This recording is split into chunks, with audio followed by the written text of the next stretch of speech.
Stop acting like a victim and leave, my daughter-in-law said 3 days after we buried my husband. My son didn't defend me. Daniel just stared down at his plate while the steam from his untouched mashed potatoes curled into the cold silence between us. I'm glad you're here. Stay with me until the end because what happened afterward changed the way I saw my own family forever. The dining room still smelled faintly of lilies from Thomas's funeral. White petals had already started browning around the edges, dropping silently onto the mahogany table we bought together 32 years earlier, when Daniel was still in middle school. That table had held birthdays, graduations, Christmas mornings, Thanksgiving dinners, homework arguments, college acceptance letters, and late-night cups of tea when life felt too heavy. Now it felt too large for 3 people. Too polished. Too empty. Claire folded her napkin carefully before speaking again. She always did that when she wanted to sound reasonable while saying something cruel. Margaret, she said softly, this house isn't healthy for you anymore. I looked at her across the table. Her blonde hair was perfectly styled. Her makeup was still fresh. She had cried at the funeral, but only in the polished way some people cry when others are watching. I buried my husband 3 days ago, I said. I think I'm allowed to grieve. Claire sighed. Not sadly. Impatiently. There's grieving, she said. And then there's making everyone around you miserable. Daniel's fork moved once against his plate. A small scrape. Then nothing. He had Thomas's blue eyes. When he was little, those eyes used to search for me in every crowded room. At school plays. At baseball games. At church Christmas pageants when he forgot his line and panicked under the stage lights. Now he couldn't lift them to meet mine. Daniel, I said quietly. He swallowed. Mom, he murmured. Claire's just worried about you. Worried. That word had become Claire's favorite blanket. She covered everything with it. Control. Criticism. Exclusion. Plans made without me. All of it came wrapped in concern. Claire leaned forward, lowering her voice as if kindness required softness. You're 71. The stairs are steep. The property taxes are high. The roof needs work. Thomas handled so much of that. We're just trying to be practical. Practical. Thomas used to fix the porch light himself because he knew I hated walking outside in the dark. He used to warm my side of the bed with his hand before I climbed in on winter nights. He used to leave notes on the grocery list that said things like, "Don't forget the good peaches if they have them." Love had never felt practical when he gave it. Dad felt like home. I'm not leaving my house, I said. Claire's face tightened for half a second. Then the mask returned. No one is throwing you out, she said. But her eyes flicked toward Daniel. Daniel looked down again. That was when I felt the first clean cut of betrayal. Not from Claire. From my son. Because cruelty from a daughter-in-law can hurt. But silence from your own child changes the shape of your grief. You both discussed this already, I said. Neither answered. Outside, rain tapped against the dining room windows. The backyard was silver beneath the porch light Thomas had installed the summer before he died. His gardening gloves were still folded on the small table near the steps. I looked at his empty chair. For 46 years Thomas had sat there. Tonight no one had moved it. No one had touched his placemat. But somehow the room already felt rearranged. Claire reached for her water glass. We think you should tour a senior community nearby, she said. Just look. No pressure. No pressure. That was another phrase people used when pressure had already begun. I placed my napkin beside my plate. My hands trembled, so I folded them together beneath the table. Did Thomas know you felt this way? I asked. Daniel closed his eyes briefly. Claire did not answer. And in that silence something inside me shifted. Because suddenly I understood. This conversation had not begun 3 days after Thomas died. It had begun before the funeral. Before the hospital bed. Before I stood at his grave with wet grass soaking through my shoes. While I was still loving my family, they had already started planning what would happen when Thomas was no longer here to protect me. That night I did not cry in front of them.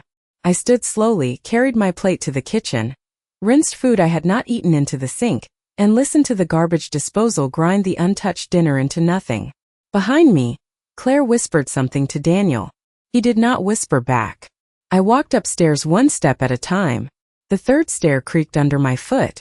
Thomas had always promised to fix it. At the bedroom door, I turned and looked down the hallway toward his office. The door was closed. The whole house seemed to be holding its breath. And for the first time since my husband died, I realized grief was not the only thing living with me. Something else had moved in. Something quiet. Something patient.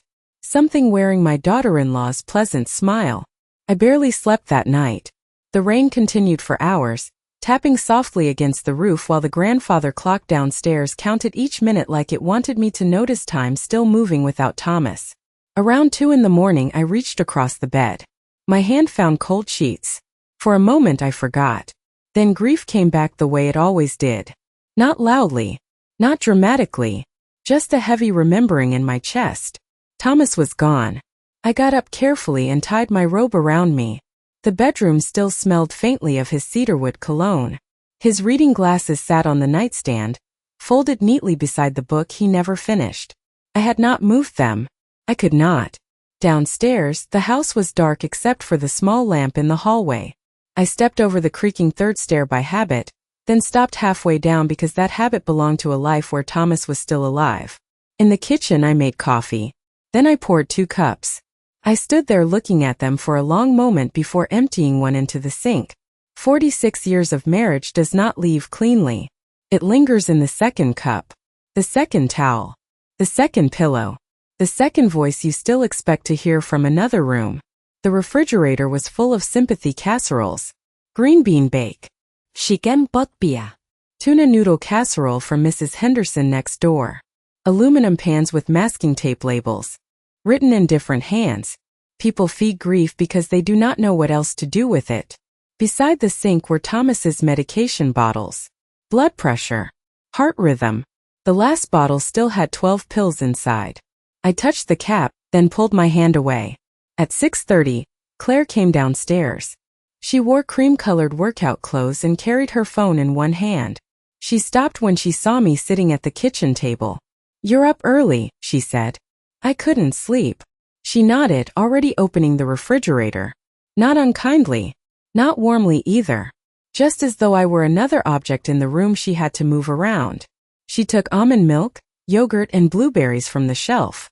Then she frowned. "Margaret, you really shouldn't keep all these casseroles.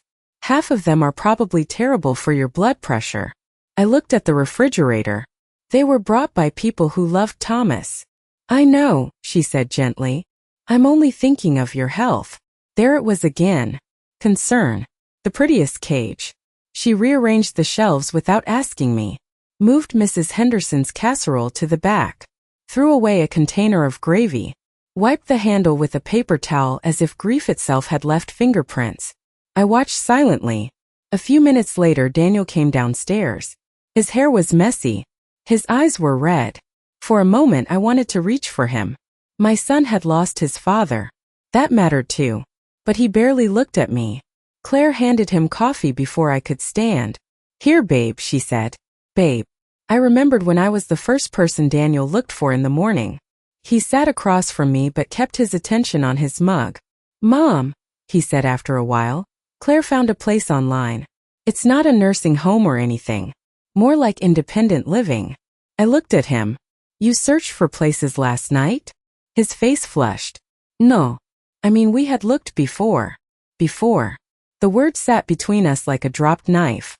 Claire placed one hand on Daniel's shoulder. "Only casually," she said. "Just in case."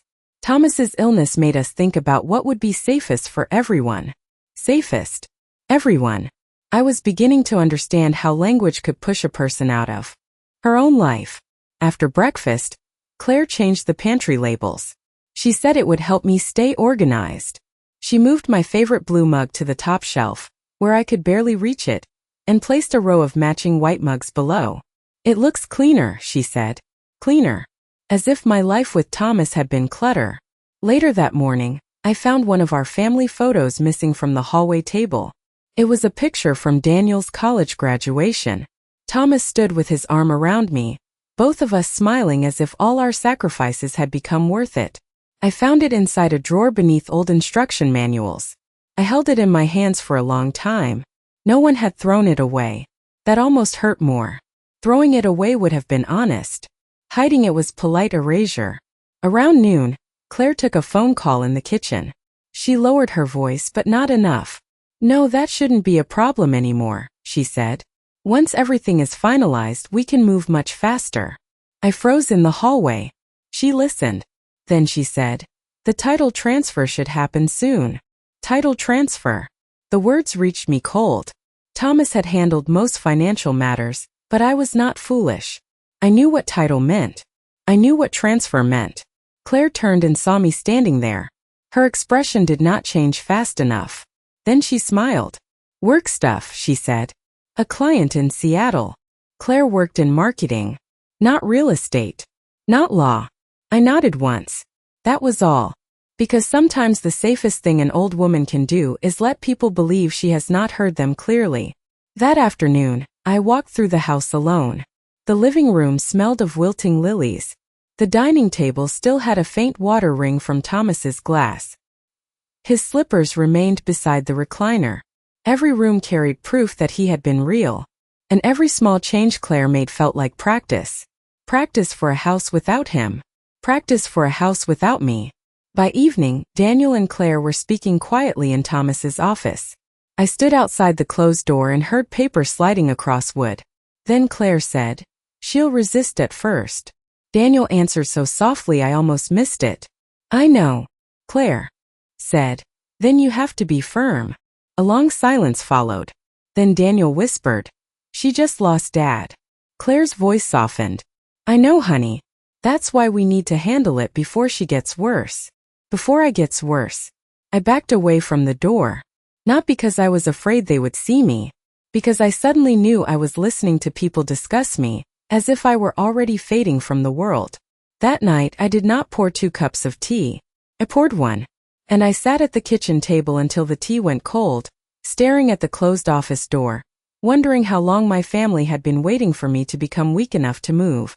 The next morning, Thomas's office lock had been changed. I discovered it while carrying a basket of towels down the upstairs hallway. The brass handle, worn smooth from decades of use, no longer turned under my hand. At first, I thought my fingers were stiff. I tried again. Nothing. The door did not move. Thomas had never locked that office from me. Not once.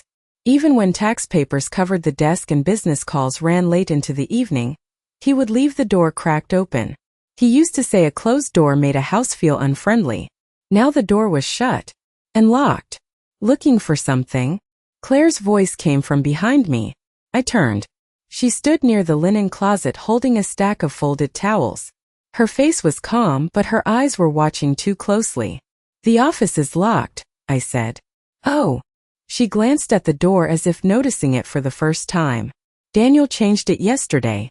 There are important papers in there. We thought it would be safer." We thought. That phrase again. Not your husband's office. Not your home. Not your decision. We. I asked. Claire shifted the towels against her hip. "Daniel and I. It's just temporary." Temporary. That word felt personal. "I need access to Thomas's papers." "Of course," she said quickly. "Nobody is keeping anything from you. But some documents are complicated, and Daniel doesn't want you overwhelmed." I wanted to ask when my son had become the gatekeeper of my marriage. Instead, I nodded. Claire relaxed. People who are used to controlling others mistake quietness for agreement. That afternoon, small things continued disappearing. Thomas's old cardigan was no longer hanging on the back of his chair. The grocery list pad with his handwriting had been replaced by a clean magnetic notepad from Claire's favorite home store. The family photo from the hallway was gone again. This time I found it in the laundry room. Face down.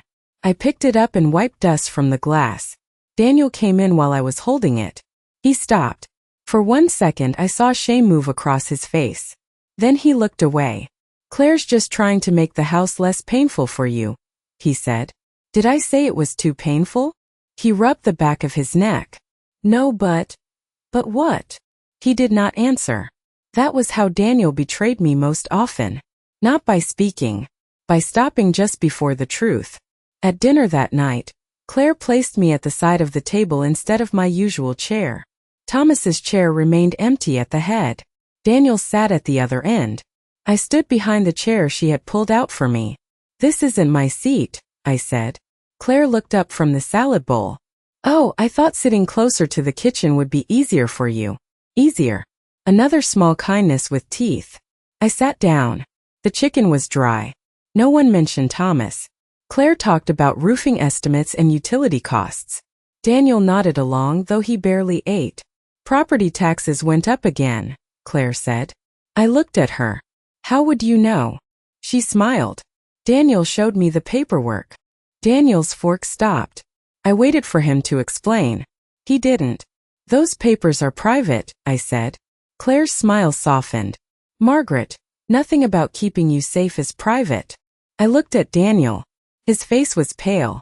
"Mom," he said, "it's just information. Your father and I managed this house for decades." "I know. Then why are you speaking as if I just moved in?" He opened his mouth. Claire touched his wrist. He closed it. That small touch told me more than any argument could have. Later, I found Daniel at the dining room table with his laptop open. Several folders were stacked beside him. Property transfer. Estate assets. Residential valuation. When he noticed me, he shut the laptop too quickly. "What are you doing?" I asked. "Bills. Those don't look like bills." He sighed. "Mom, please don't make this harder." Harder. As if my grief had become an obstacle in a process I had not agreed to. I sat across from him. "You were 9 years old at this table when your father taught you how to balance a checkbook," I said. "Do you remember that?" Daniel looked down. "He said money was not just numbers," I continued. "He said it was responsibility." I remember. "Then be responsible enough to tell me the truth." He rubbed both hands over his face. For a moment I thought he might break. Then Claire entered the room. Daniel straightened immediately. "What's going on?" she asked. "Nothing," he said. "Nothing." That word can bury entire families. Claire glanced at the folders, then at me. "We're just trying to plan ahead." I stood slowly. "You keep saying that." "Because it's true." "No," I said. "Because saying it makes whatever you're doing sound decent." Claire's mouth tightened. Daniel whispered, "Mom." But I was already walking away. In the hallway, I stopped outside Thomas's office. Through the locked door, I could smell faint printer ink in Claire's floral candle. She had placed her scent inside his room. That was when I understood something. They were not only trying to take the house. They were trying to make it feel as if it had already stopped being mine. I drove to the cemetery alone that evening. The sky hung low and gray, the kind of weather Thomas used to call unfinished. He hated rainy afternoons because they made the world look tired. The cemetery grass was wet beneath my shoes. I carried white carnations from the grocery store because the florist had already closed, and I felt guilty about that, as though Thomas would know I had bought them beneath fluorescent lights next to discounted balloons. His grave sat beneath a maple tree. The soil was still dark. Too dark. Too new. I stood there for a long time without speaking. The world sounded wrong. Distant traffic. Wet leaves. A bird somewhere above me. Life continuing rudely. "I don't know what's happening," I whispered finally. My voice sounded small outdoors. "They're acting like I don't belong in my own home." The wind moved through the maple branches. I closed my eyes. A memory came back. 6 months before he died, Thomas stood in our kitchen wearing his reading glasses low on his nose, looking over papers at the counter. Claire and Daniel had just left after Sunday dinner. Claire had spent most of the evening talking about how dangerous the stairs were, how old houses became money pits, how people waited too long to transition. That was the word she used. Transition. After they left, Thomas washed dishes beside me without saying much. Then he dried his hands and looked toward the hallway. "If anything ever happens to me," he said, "don't let anyone make you feel temporary in this house." I laughed then. Seemed impossible. Temporary? "Thomas, I've lived here longer than anywhere else in my life." He didn't smile. "I mean it." I remember turning toward him. What brought that on? He folded the dish towel carefully. People change when property gets involved. Daniel wouldn't. Thomas looked at me with a sadness I did not understand then. "I hope not." At the cemetery, those words returned with a different weight. I began remembering things. Claire asking whether the mortgage was fully paid. Daniel joking that the house would be worth a fortune if the kitchen were modernized. Claire telling Thomas he looked tired after he disagreed with her. Daniel growing quiet whenever inheritance came up. All of it had been there. I had not been blind. I had been trusting. There is a difference. My phone rang inside my coat pocket. Harold Bennett, Thomas's attorney. I answered with cold fingers. Margaret, he said gently. I hope I'm not calling at a bad time. I'm at the cemetery. A pause. I'm sorry. I looked down at Thomas's grave. What is it, Harold? There are some things regarding Thomas's estate I believe we should discuss privately. Privately. That word tightened something inside me. Does this have to do with Daniel and Claire? Another pause. Yes. The air seemed colder. Claire contacted my office, Harold continued. Several times. She asked about accelerating certain property matters. Property matters, I repeated. She specifically asked whether the residence could be transferred or restructured before the formal reading. I closed my eyes. There it was. Not imagination. Not grief. Truth. Can she do that? No. But the fact that she asked concerns me. I looked toward the rows of headstones fading into the gray distance. Did Thomas know? Harold's voice lowered. He suspected pressure might be placed on you after his death. He didn't know everything. But he was worried enough to make preparations. My throat tightened. What kind of preparations? I'd rather explain in person. Tomorrow if you can meet me. I stared at Thomas's name carved in stone. Thomas Edward Whitmore. Beloved husband. Beloved father. He didn't tell me, I whispered. I think he wanted to spare you fear while he still could. That sentence broke me in a way Claire's cruelty had not. Because I could see him. Sick. Tired. Quietly watching the people we loved shift around us. Protecting me even while his own body was failing. After the call ended, I knelt carefully beside his grave. The ground was damp. My knees ached. I wish you had told me, I said. But even as I said it, I knew why he hadn't. Thomas had always carried heavy things quietly. Snow shovels. Hospital bills. Bad news. Fear. He had spent his last months trying to leave me peace. And the family he worried about was already proving him right. When I returned home, Claire was in the living room laughing softly at something on her phone. Daniel sat beside her. They stopped when I entered. Where were you? Claire asked. At the cemetery. Her expression arranged itself into sympathy. Oh, Margaret. You shouldn't go alone. It isn't good for you to dwell. I looked at her. For the first time I did not answer. I simply walked upstairs. Behind me I heard Daniel say my name. Softly. Almost like regret. But almost is not enough when someone is losing her place in the world. The next morning I met Harold Bennett at a small cafe downtown. Thomas and I used to go there every Saturday after grocery shopping. He always ordered black coffee and a cinnamon roll, then pretended he only wanted one bite of mine when his was gone. The cafe smelled the same. Coffee, butter, warm sugar. But grief changes familiar places. It makes them look like sets from a life you no longer know how to enter. Harold was already seated in the corner booth. He stood when he saw me. Margaret. He looked older than I remembered. Or perhaps I was only now noticing that everyone around Thomas's life had aged along with us. I sat across from him. He placed a manila folder on the table but did not open it immediately. That frightened me more than if he had. Tell me plainly, I said. He nodded. Thomas came to my office about 6 months ago. Alone. He was concerned about pressure inside the family. Claire. He did not want to accuse her directly. That wasn't Thomas's way. No, it wasn't. Thomas could name a broken pipe faster than a broken relationship. He mentioned repeated comments about the house, Harold continued. Senior living. Property values. Daniel's financial future. He believed Daniel was being influenced. I looked down at my hands. The skin was thin now. Feigned. Spotted with age. Hands that had packed school lunches, folded laundry, signed hospital forms, planted tomatoes. held Thomas's hand through pain. Hands Claire thought were too weak to hold onto a house. Did Thomas think Daniel would hurt me? Harold took off his glasses and cleaned them slowly. I think Thomas feared Daniel might fail to protect you. That was worse, because it was already true. Harold opened the folder. There are protections in place. Not a punishment. Not exactly. Thomas revised the estate so that your right to remain in the home is clear and protected.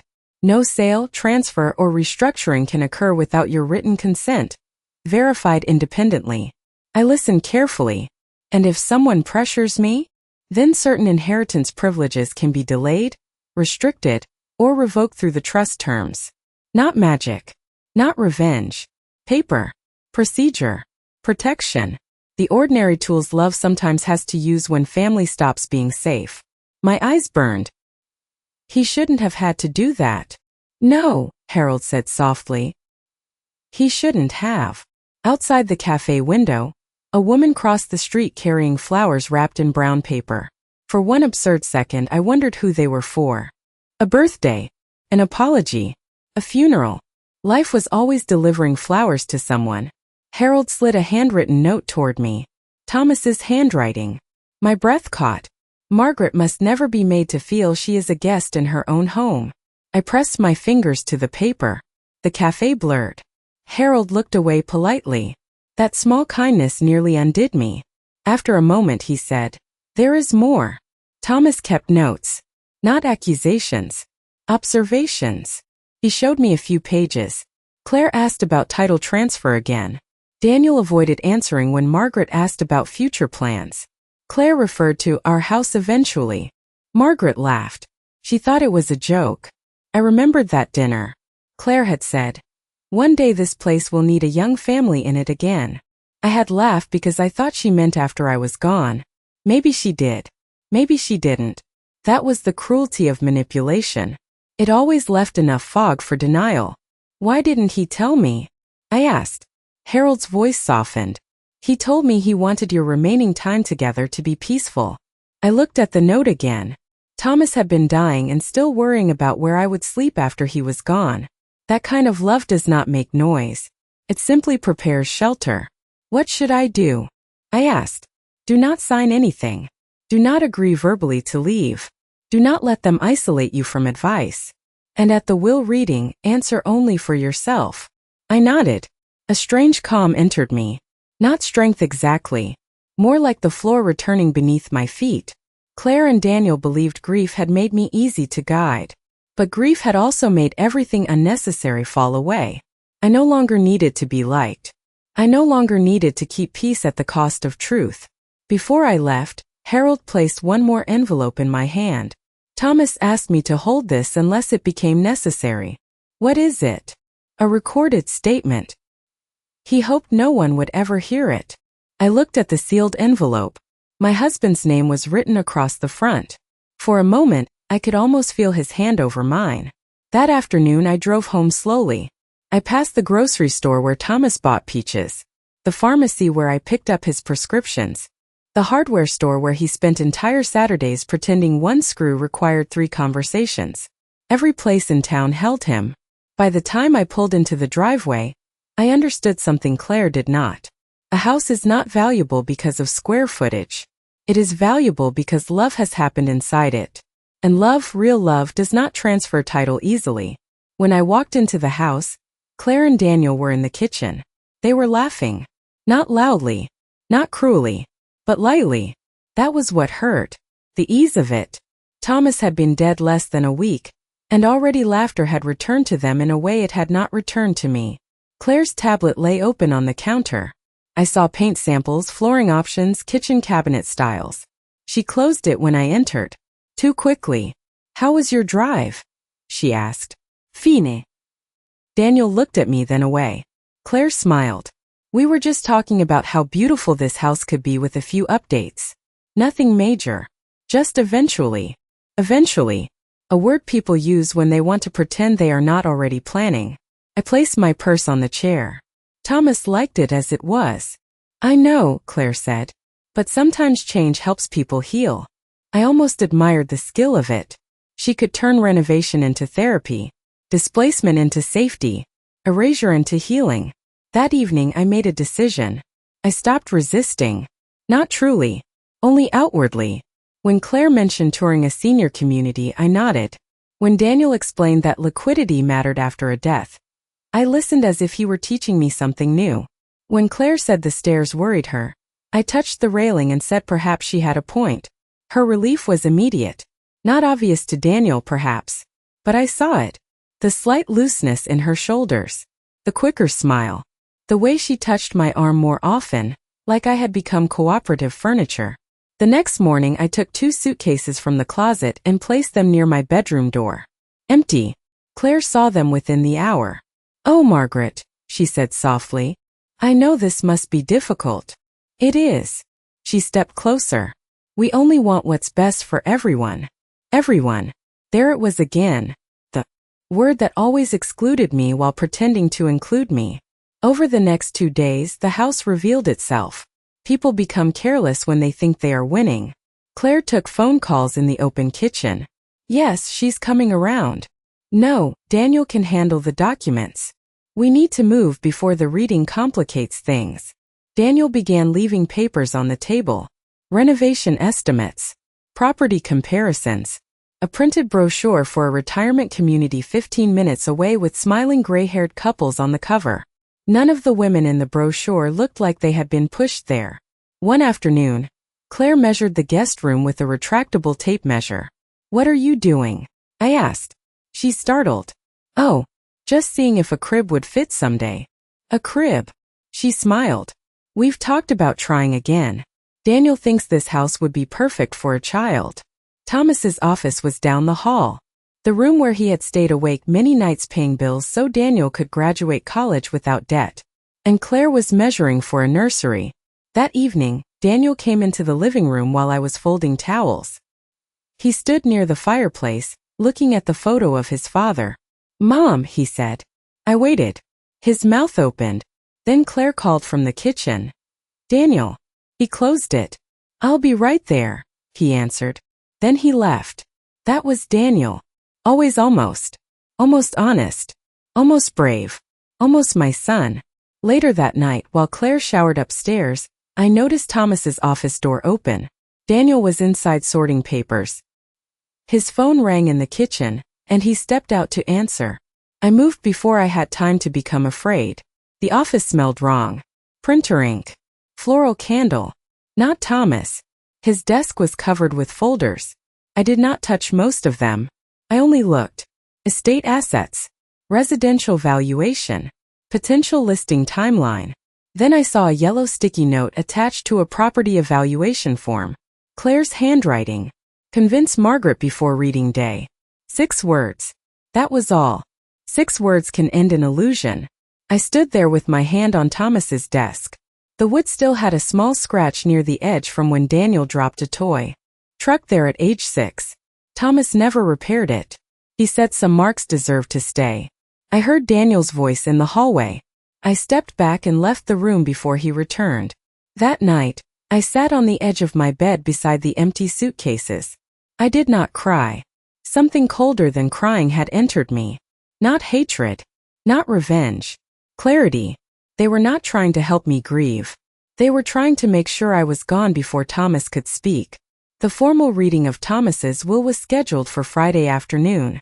Claire spent the morning managing me. That is the only word for it. She suggested what I should wear. Something comfortable. Not too formal. She said legal meetings could be emotionally overwhelming. She offered to drive, then decided Daniel should drive because she thought it might feel more stable. Stable. Every word she chose had a second meaning. I wore the navy wool coat Thomas bought me for our anniversary 5 years earlier. It had pearl buttons and a soft collar. He used to say it made me look too elegant for grocery shopping. Standing in front of the mirror, I fastened each button slowly. My hands did not tremble. Downstairs, Daniel waited with the keys. Claire stood beside him checking her phone. They looked nervous. Not grieving nervous. Anticipating nervous. Like people waiting for a decision that had already been promised to them. The drive downtown was silent except for the windshield wipers. Rain streaked the glass. Daniel gripped the steering wheel too tightly. Claire sat beside him, posture straight, phone face down in her lap. Twice, Daniel looked into the rearview mirror as if he wanted to say something. Twice he said nothing. Harold's office was on the third floor of an old brick building near the courthouse square. The waiting room smelled like leather, paper and coffee that had been reheated too many times. Harold greeted us at the door. His eyes met mine briefly. Not pity. Recognition. That helped. We entered the conference room. Claire sat closest to the folder. Daniel sat beside her. I sat across from them near the window. Rain blurred the courthouse steps outside. For a moment no one spoke. Then Claire performed. Grief. Thomas's passing has been devastating for all of us, she said, voice soft. Especially Margaret. We've been doing everything we can to help her through this transition. Harold folded his hands. What transition? Claire blinked. Well, the natural next steps. Housing. Finance. Safety. I see. She leaned forward. We're concerned that Margaret may not fully understand what maintaining the home alone will involve. Daniel shifted. I looked at him. He looked down. Again. Harold turned to me. Margaret, have you expressed a desire to leave the marital residence? Claire answered. She understands it may be best. Harold did not look at her. I asked Margaret. The room changed. Only slightly. But enough. I placed my hands on the table. No, I said. I have never agreed to leave my home. Claire's mouth tightened. She's been under enormous emotional stress, she said. There has been confusion. Confusion. There it was. The word she had been saving. Not grief. Not pain. Confusion. A widow's sorrow transformed into evidence against her. Daniel whispered. Claire. She ignored him. Harold opened the folder. Then we need to proceed carefully. Claire gave a small laugh. I don't understand why this is becoming adversarial. It became adversarial, Harold said evenly, when inquiries were made about transferring property before Margaret gave consent. Daniel's face went pale. Claire's hand moved toward her purse. That's not what happened, she said. Harold removed a sealed envelope from the folder. Thomas's handwriting was on the front. My heart tightened. Claire stared at it. What is that? Harold looked at Daniel. Your father left instructions. Daniel swallowed. What kind of instructions? Harold's voice remained calm. Instructions for the event that Margaret was pressured, manipulated, or treated as incapable of making her own residential decisions. Claire's face lost color. Not dramatically. Just enough for me to see the exact second confidence became fear. Harold broke the seal. And suddenly the room no longer belonged to Claire's version of the story. It belonged to Thomas. Harold connected the flash drive to his laptop. The screen flickered. Once. Then Thomas appeared. He was sitting in his office wearing the green sweater I had bought him one Christmas. The lamp beside him cast warm light across his face. He looked tired. Older than I wanted to remember. But his eyes were steady. I pressed my hand against my mouth. No one spoke. Thomas looked into the camera. If you are watching this, he began, then I was right to be worried. Daniel inhaled sharply. Claire sat very still. Thomas continued. Margaret, sweetheart, I am sorry. I hoped this recording would never be needed. Sweetheart. The word nearly broke me. I need you to know this first. You are not a guest in our home. You are not temporary there. You are not someone to be moved aside because I am gone. Claire looked toward Harold. This is inappropriate, she said. Harold raised one hand. The recording will continue. Thomas's voice filled the room. Over the last year, I heard conversations that troubled me. Questions about the house. About ownership. About where Margaret should live when I was gone. Perhaps some of those questions came from fear. Perhaps some came from greed. I don't know every heart. But I know what pressure sounds like when it is dressed up as concern. Claire's jaw tightened. Daniel stared at the table. Thomas leaned slightly forward in the video. Daniel, if you are watching this, then I need to say something I hope never to say. A son does not honor his father by letting his mother become an obstacle in her own home. Daniel closed his eyes. His face crumpled, but he fought it. You may tell yourself you are being practical. You may tell yourself you are keeping peace. But silence can become betrayal, son. I taught you better than that. The room was so quiet I could hear the rain against the window. Thomas paused. His hand trembled slightly on the desk. My Thomas. Still protecting me with a failing body. I have instructed Harold to protect Margaret's right to remain in the home for as long as she chooses. No transfer. No sale. No pressure. No legal maneuvering around her grief. Any attempt to coerce her will affect inheritance privileges under the trust. Claire spoke sharply. That can't be enforceable. Harold slid documents toward her. It is. She snatched them up, scanning quickly. Daniel did not touch the papers. He was still looking at his father's face. Thomas's voice softened. Margaret, if they made you feel small, forgive me for not stopping it sooner. I saw pieces. I suspected more.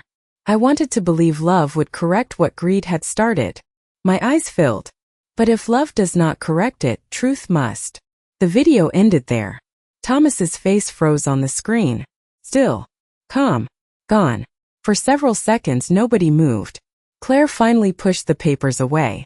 This is ridiculous, she said, but her voice had changed. The polish was gone. Daniel whispered. Dad knew. Harold looked at him. He was afraid you didn't. Daniel flinched. Claire turned toward him. Say something. He did not. For once, Daniel's silence did not protect her. Harold gathered the documents. To be clear, Margaret retains full residential authority. Any discussion of moving her, listing the property, or restructuring ownership without her independent consent ends today. Claire looked at me. Really looked. Not as a fragile widow. Not as an inconvenience. As someone she had miscalculated. I should have felt victorious. I didn't. I felt tired. Because justice does not erase betrayal. It only names it. And sometimes hearing the truth out loud hurts more than suspecting it in silence. The drive home was silent. Not the tense silence from before. A different kind. A silence after something has broken and everyone can see the pieces. Rainwater slid down the windows. Daniel drove slowly. Claire sat rigid beside him, arms crossed, staring ahead. I sat in the back seat holding Thomas's envelope in my lap. No one turned on the radio. Halfway home, Daniel said. Mom! Claire cut him off. Not now. He closed his mouth. I watched his reflection in the rearview mirror. He looked ashamed. Shame is not the same as courage. But it is sometimes where courage begins. When we pulled into the driveway, Claire got out first. She walked into the house without waiting. The door slammed. Daniel remained in the car. His hand stayed on the steering wheel. I didn't think it would go this far, he said. I looked at the back of his head. It went far before today. He nodded slightly. She said we were helping you. You believed her? He did not answer. That was answer enough. Inside, Claire was already packing. Her suitcase lay open on the living room couch. Clothes were folded badly, angrily. Makeup and chargers were scattered on the coffee table. She looked up when I entered. You must be very proud, she said. No, you turned Thomas against his own son before he even died. I set my purse down. Thomas saw what was happening. He was sick. He was clear. Claire's eyes flashed. You're going to end up alone in this house. There it was. The final weapon. Loneliness. People use loneliness against older women because they think being unwanted is our greatest fear. It is not. Being disrespected by people we love is worse. I would rather be alone in truth, I said, than surrounded by people waiting for me to disappear. Claire stared at me. For once she had no soft phrase ready. No concern. No polished cruelty. Just anger. She left an hour later. Daniel did not follow immediately. He sat at the kitchen table in the dark, staring at nothing. I made soup because I did not know what else to do with my hands. I placed a bowl in front of him. He looked at it as if it were something from childhood. Dad would hate this, he whispered. It was tomato soup with too much pepper. Thomas did hate it. I sat across from him. Daniel's eyes were red. I don't know how to fix this. Some things are not fixed by apologies. He nodded, swallowing. I'm sorry. I know. He looked up quickly, hopeful. I let the hope sit there for a moment before continuing. But knowing you're sorry does not make me safe with you again. His face folded. That hurt me. Of course it did. A mother does not stop feeling pain because her child deserves consequences. After he went upstairs, I walked to the back porch. The storm had passed. The porch light glowed over the wet yard. Thomas's empty chair sat beside the swing. I lowered myself down slowly. The cushion still seemed shaped by him. For a long time, I listened to water dripping from the gutters. Not lonely water. Clean water. The kind that falls after a storm has said everything it came to say. Claire was wrong. I was not alone. Thomas was in the porch light. In the garden beds. In the loose third stair. In the scratch on his desk. In every corner of the life we had built with ordinary hands. They had tried to turn that life into property value. But homes remember what people forget. And mine remembered me. People think once the truth comes out, pain begins to end. That is not how it happened. The next morning, I still woke reaching for Thomas. The bills still came. The gutters still needed cleaning. The refrigerator still hummed too loudly at night. There were still medication bottles by the sink, sympathy cards on the sideboard, and casseroles I no longer wanted to eat. Justice did not make the bed less empty. It did not make Daniel's betrayal smaller. It did not make Claire's words disappear.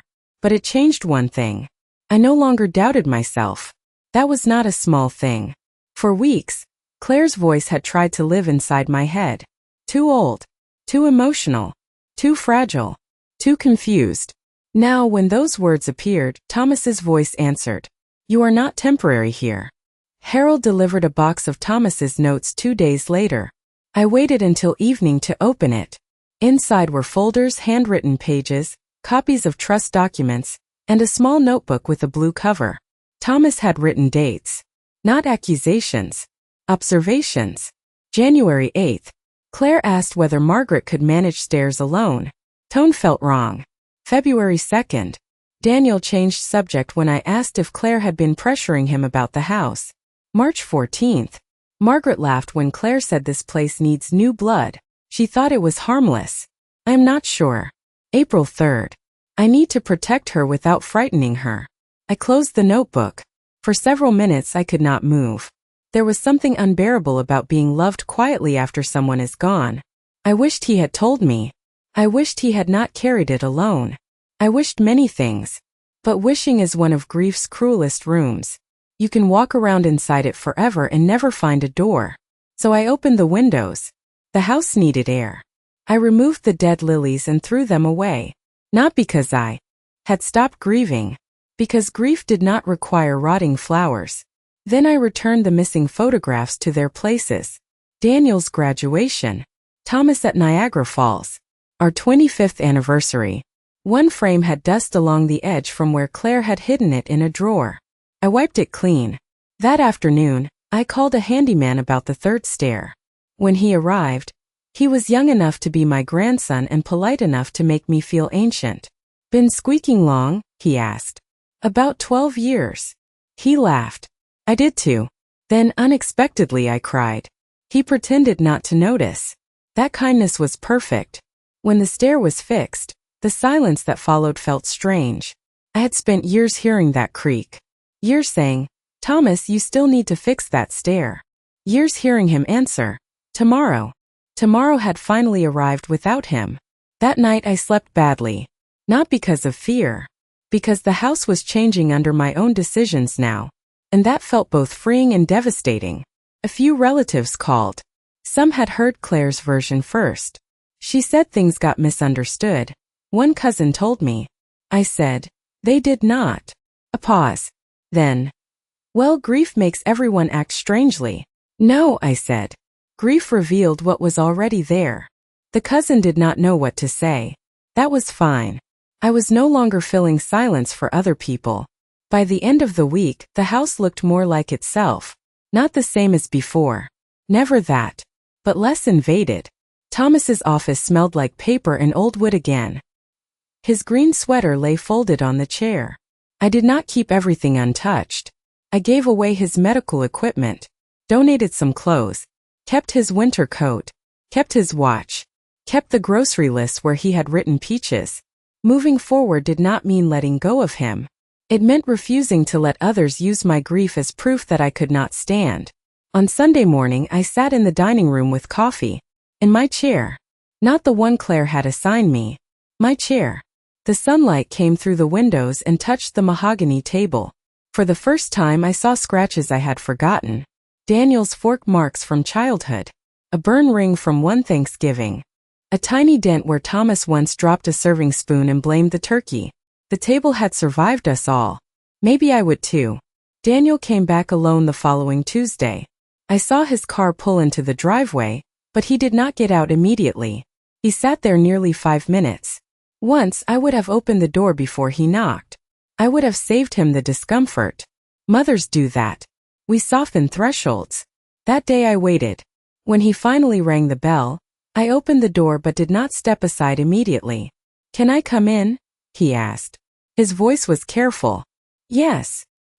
He entered like a man visiting a house that had once belonged to him but no longer welcomed him without question. We sat in the kitchen. I made tea. Not because I wanted to serve him. Because I needed something to do. Daniel held the mug in both hands. "Claire is staying with her sister," he said. I nodded. "She says you humiliated her." Did I? He looked down. No, that was new. One honest word. Small but new. "She says Dad's lawyer manipulated everything." "Do you believe that?" His jaw tightened. No, the refrigerator hummed between us. Outside, a lawnmower started somewhere down the street. Ordinary sounds. A family breaking quietly inside an ordinary day. Daniel rubbed his thumb along the mug handle.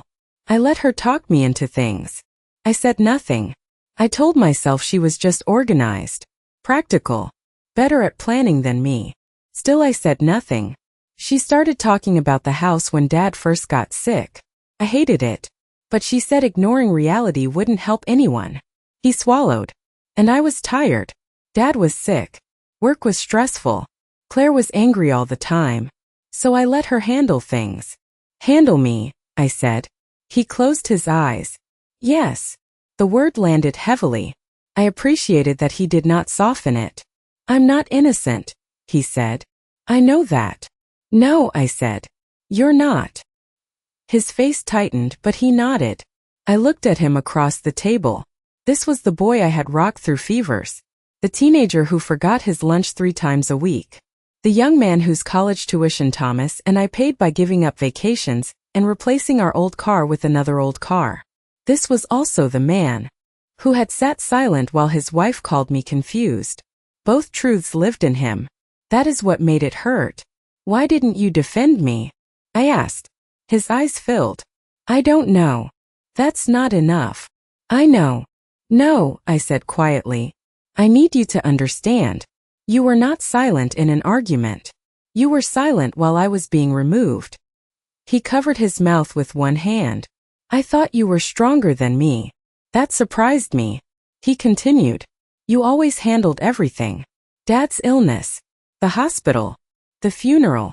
Even when you cried, you still knew what forms to sign, who to call, what food to set out. I thought," he stopped. "You thought I could take it." He nodded, ashamed. "You assumed I could survive every wound because I had survived the others." A tear slipped down his cheek. "I'm sorry, Mom." I wanted to reach across the table. I wanted to touch his face and tell him everything could be repaired. But love without boundaries had helped bring us here. So I kept my hands around my mug. "I believe you're sorry," I said. He looked up. "But I do not trust you yet." He nodded. "I'll earn it." Maybe. That hurt him. It hurt me too. But truth often hurts cleaner than comfort. Before he left, Daniel stood in the hallway looking at the pencil marks on the pantry door. His height at 8, 10, 13. Thomas had written the dates. Daniel touched one mark with his finger. "I forgot these were here." I didn't. He turned toward me. "Can I come back next week?" I looked at my son. Not the child. Not only the betrayer. The man standing in the wreckage of his own weakness. "Yes," I said. "But not with excuses." He nodded. "No excuses." After he left, I closed the door and leaned against it. I cried then. Quietly. Not because I had forgiven him. because I still loved him. And sometimes love is most painful when it has to stand at a distance. 3 weeks later, Claire came back. Daniel brought her. I saw them from the living room window. He looked tense. She looked composed, which meant she had rehearsed. I opened the door. Claire wore a beige coat and pearl earrings. Her hair was perfect. Her smile was small. "Margaret," she said. "Claire." I let them in. We sat in the living room. I did not offer coffee. For years I believed hospitality meant love. Now I understood it could also become a habit people used against you. Claire sat on the edge of the sofa. "I think things got out of hand," she began. I watched her. She continued. "We were all grieving. I may have pushed too hard, but my intention was never to hurt you." Intentions. The soft place people hide sharp things. "You changed the lock on my husband's office," I said. She glanced at Daniel. "That was Daniel." Daniel looked down. "But you knew." She pressed her lips together. "You contacted Harold about title transfer. We were trying to understand the estate. You called me confused in front of my attorney." Her face tightened. I was concerned. "No," I said. "You were counting on grief to make me easier to move." The room went still. Daniel closed his eyes. Claire looked at him, perhaps expecting rescue. He gave none. For once, my son's silence stood beside me. Claire rose. "I can see I'm not welcome." "You are welcome to be honest," I said. "That is not the same thing." Her eyes hardened. "You think you won." "No," I said. "I think I survived." That silenced her. Because survival is not victory. Victory would have been Thomas alive in his chair. Victory would have been Daniel brave before damage was done. Victory would have been Claire seeing me as a person instead of an obstacle. Life rarely gives clean victories. It gives smaller mercies. A locked door opened. A document signed. A son beginning to tell the truth. A widow still seated in her own home. Claire left first. Daniel stayed behind. "I know it won't ever be the same," he said. No, iyan suarat. "It won't. I still want to try." I looked toward the fireplace. The photo of Thomas and me at Niagara Falls had been restored to its place. We were younger in it, laughing, so unaware of what life would someday ask us to endure. "Then try slowly," I said. He nodded. After he left, evening settled over the house. I made tomato soup for one with too much pepper. I ate at the dining room table, not standing at the sink, not in the kitchen like someone temporary. At the table, in my chair, the repaired. Third stair no longer creaked when I walked upstairs that night. Its silence still startled me. Spring came slowly. On the first warm Saturday, I planted tomatoes in the backyard. My knees hurt. My hands shook a little. The soil was cool beneath my fingers. Daniel came by with mulch. He did not bring Claire. We worked mostly in silence. Not the old easy silence. Not yet. But honest silence. Before he left, he looked up at the porch light. "Dad did a good job with that," he said. I followed his gaze. The light glowed softly even in daylight. "Yes," I said. He did. That evening I sat on the porch swing alone. The tomato plants stood in neat rows. The yard smelled like damp soil and cut grass. Thomas's chair sat beside me. Empty, but not accusing anymore. Just there. Like memory. People think betrayal ends when truth comes out. It does not. Truth is only where healing begins. Some wounds remain. Some relationships never return to their old shape. Some apologies arrive too late to restore what silence destroyed. But dignity can come back slowly. In small acts. Sitting in your own chair. Keeping your own key. Opening your own windows. Planting tomatoes where someone else planted a sale sign. Claire once told me I would end up alone in that house. She was wrong. I was surrounded by everything love had built. The porch light. The repaired stair. The scratched table. The garden beds. The photographs back where they belonged. And somewhere in all of it, Thomas remained. They thought losing my husband would make me easier to move. What they never understood was that this house still remembered who I was.